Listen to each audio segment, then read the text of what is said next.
Je vais parler au nom de la région Occitanie qui ne pouvait pas être présente aujourd'hui et qui s'en excuse, qui aurait aimé vous présenter plus pour faire un peu le miroir avec ce qui vient de vous être présenté en région Sud, du coup, pour le côté Occitanie. C'est un petit peu différent en Occitanie parce que la SRB, elle est plus ancienne. Elle a été adoptée en 2020, donc avec des principales échéances à l'horizon 2030, dans un contexte de post-fusion des régions Languedoc-Roussillon et Midi-Pyrénées, donc qui était un petit peu compliqué. Il y a moins de défis et moins d'actions que dans la stratégie de la région Sud. Donc, alors par contre, sur la méthode, je pense, d'élaboration de la stratégie, c'est à peu près la même chose. On est sur un travail très collaboratif en essayant d'impliquer tous les acteurs de la région. Donc, c'est pas une stratégie régionale avec un grand R, c'est vraiment une stratégie qui concerne tous les acteurs de la région. Donc les 5 défis qui ont été identifiés, c'est sur l'objectif du zéro artificialisation nette, sur la résilience des écosystèmes et notamment face au changement climatique, sur un modèle de croissance sans pollution et à moindre impact sur la biodiversité, un autre défi sur la connaissance et un dernier sur l'exemplarité des pratiques en faveur de la biodiversité. Et donc ces 5 défis ont été déclinés dans un programme d'action de 29 actions, avec le slogan voilà, tous engagés pour la biodiversité, avec l'idée que ça rassemble assez largement tous les acteurs de la région. La région Occitanie donc, prend sa part évidemment dans cette stratégie, elle est chef de file, elle anime, elle coordonne la feuille de route et du coup la RB prend aussi sa part évidemment comme un levier majeur pour l'animation de cette stratégie. La stratégie, du coup, elle est sur 10 ans. S'il y a moins de défis et moins d'actions, c'est peut-être aussi qu'ils sont plus englobantes. Mais du coup, la région a aussi des engagements triennaux. Donc là, on arrive au terme du 2e engagement triennal de la région. Voilà, c'est sur des périodes de 3 ans. Les engagements de la région... Pardon. C'est au travers du coup notamment des documents de planification qu'elle porte, c'est au travers aussi des subventions qu'elle attribue et qui du coup prennent en compte les orientations de la SRB et des exigences particulières sur la biodiversité. Elle s'engage aussi au travers de sa propre exemplarité quand elle est maître d'ouvrage sur les projets et sur aussi le développement et la mise en œuvre d'outils d'aide à la décision pour les acteurs du territoire.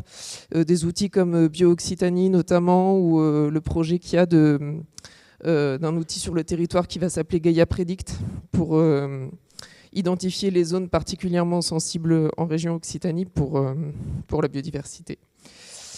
Voilà. Et du coup, ça s'articule aussi évidemment avec d'autres plans et stratégies, soit qui ont été mises en œuvre après ou qui ont été mises en place en parallèle. Donc le plan carbone et arbres vivants, le plan pour la nature en Occitanie et du coup, comme ça a été mentionné, notamment le plan d'action pour la stratégie air protégé. Donc voilà, là on arrive du coup à mi-chemin de cette SRB. Donc il y a un travail qui s'engage côté région pour essayer de faire une évaluation et de prendre un peu de recul sur ce qui a été fait. Du coup, pour faire un peu un processus d'évaluation à 3 niveaux. Déjà évaluer sur les 29 actions, qu'est-ce qui a pu être mis en place, qu'est-ce qui a fonctionné ou pas, qu'est-ce qui a pu être réalisé ou pas au cours des 5 premières années. Il y a une évaluation au niveau du territoire, donc là qui est plus sur, on a mis en place une stratégie pour la biodiversité et dans quel état est la biodiversité en Occitanie. Donc là, ça repose beaucoup sur l'Observatoire régional de la biodiversité et les différents indicateurs qui sont développés dans cet observatoire. Et enfin, à partir de l'analyse de ces 2 composantes, l'idée c'est ensuite de pouvoir voir un peu la pertinence et la cohérence de cette stratégie pour pouvoir se réinterroger un peu et éventuellement réorienter pour les 5 prochaines années certaines mesures et certaines actions. Voilà. Et je ne vais pas être beaucoup plus longue, là c'était juste pour vous donner quelques exemples de ce qui a pu être fait dans le cadre de cette SRB. Sur les défis connaissances, donc sur beaucoup de partenariats avec le CBN-Med. Sur la liste rouge des espèces de flore vasculaire, donc il y a aussi l'Observatoire régional de la biodiversité qui est soutenu par la région. La mise en place d'une stratégie sur les espèces exotiques envahissantes. Un axe sur plus le lien entre impact des activités humaines sur la biodiversité, avec des actions sur l'agriculture, sur la flore protégée en aire urbaine et en milieu rocheux avec les activités de sport de nature, le déploiement des filières de végétales locales. Un axe plus sur l'aménagement et l'urbanisme, un exemple, l'adoption du SRADET et travail sur les avis sur les SCOT, l'animation de la communauté éviter, réduire, compenser.